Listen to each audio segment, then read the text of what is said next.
இங்கே பாருங்க, ஒருத்தி இங்கே பாருங்க எவ்வளோ கீழே இருந்து மேலே ஏறி உட்காந்துருக்கா பாருங்க, மாடியோட செவுத்துல. டே நீ எங்கே இருக்க? ஆ, இவ ஏன் இங்கேருந்து குலைக்கிறான்னா அங்கே சாக்கோ குலைச்சிக்கிட்டு இருக்கா அந்த சைடு. நீ என்ன பண்ணிக்கிட்டு இருக்க? கீழே இறங்கு. பாருங்க எவ்வளோ ஹைட் இல்லை.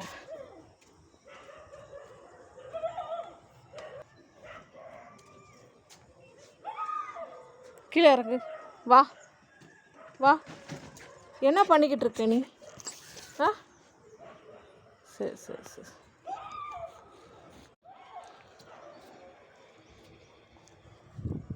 வந்து பார்த்தா தான் இந்த அம்மாவுக்கு வந்து எல்லாம் பார்க்க முடியுதான். இங்கேருந்து பார்த்து போகிற வர பப்பீஸை பார்த்து குலைக்கிறது.